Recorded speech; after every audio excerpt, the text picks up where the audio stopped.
Update 9.7 will bring a lot of new developments. The curious can get new tanks. The ambitious can take part in ranked battles. For the aesthetics, there will be high-quality models. And for everyone, there are the new versions of the Big World engine and the Overlord map.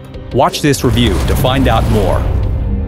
Before Update 9.7, the French tech tree, while accurate, was a bit boring. There were branches for each vehicle type with only a single transition between them. Now, there are other interesting options. You can start researching light tanks with the new two vehicles, the FCM-36 or Renault R35. The alternative path to heavy tanks starts after the H35. The new Somua S35, Sarl 42, and Renault G1 are more dynamic than the current vehicles. The final two new vehicles are at the top of the medium tank branch. They are like the icing on the cake. Meet the alternatives to the Lorraine and the Bochet 25T, the AMX-30 prototype, and the AMX-30B. The main difference between new and old vehicles is that the new tanks have no autoloader. These new tanks are quite similar. The AMX-30B develops the ideas put into its precursor, so it has better characteristics. And this is logical when comparing vehicles in Tier 9 and Tier 10. Their weapons are very much like the German guns. The gun is very accurate, with high damage per shot, armor penetration value, and rate of fire. Its damage per minute can be compared to that of vehicles of the same tier. In general, this gun is excellent in all parameters. Among the advantages of the new French tanks are their good angles of gun elevation and depression. This will allow the vehicle to hide in a hull-down position.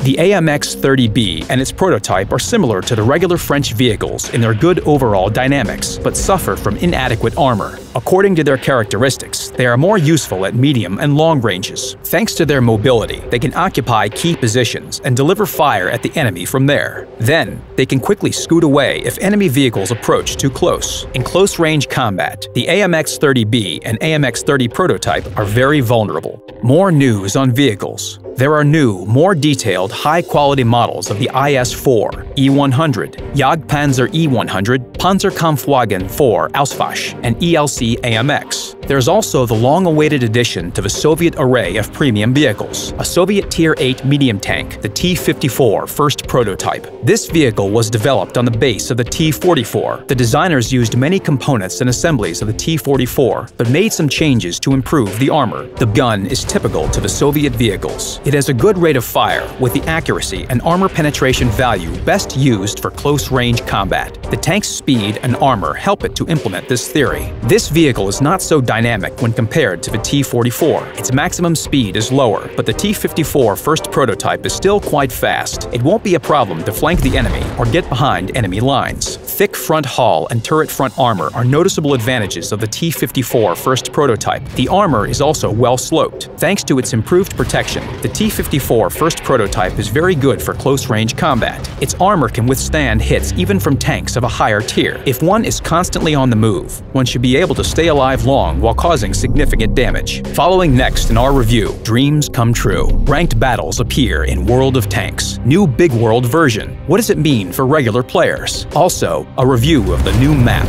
Overlord. The Ranked Battles mode is being introduced in Update 9.7. This is a new mode for team battles. Opponent teams are matched depending on their rating. This rating is not personal, but applies to the team as the whole. Opponent teams will thus be roughly equal in strength. Victories in ranked battles bring ranked points, as well as additional credits and special marks of distinction. Watch the special video to learn more details about ranked battles and how the system will work. And now, let's proceed with other changes. The Big World game engine was updated to version 2.8.1. There will be no massive changes right now, but the new version of Big World will allow wargaming to optimize some game components and create the base for different features. Many small details were improved and fixed. For example, the hit and penetration marks were reworked. Some interface elements were also fixed. An interface scaling option was added for the support of displays with high resolutions. Also, there are a number of lesser changes. Many SPGs have their view range reduced by 30 to 50 meters. Combat reserves can now be used in the Strongholds mode in skirmishes of the Absolute Division. Let's proceed to the news on map building.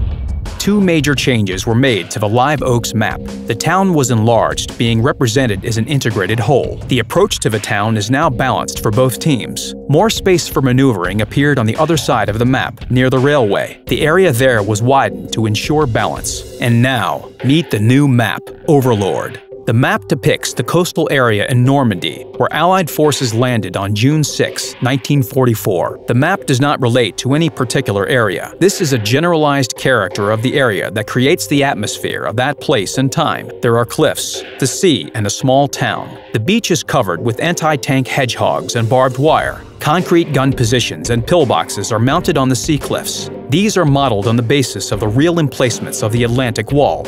In general, map designers developed 50 new objects specifically for the Overlord map. In terms of gameplay, the map is interesting because all areas are used.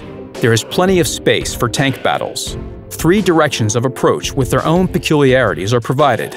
A wide beach with various cover spots is on the left flank. If this route is lost, the enemy will easily break through your lines to the base. The central part of the map covers the area from the coast to the mill. This area has 3 levels. Enemy vehicles can be spotted from the position near the mill, while cliffs under the bunkers will be a good place for a heavy tank clash. The widest part of the map stretches from the mill to the edge of the map. This area represents a field with low overgrown mounds. The mounds can be used in a variety of ways. For example, for a TD ambush or passive scouting. The most important thing is that these mounds cover the movement of vehicles. This area fits excellently for a flanked breakthrough in fast vehicles.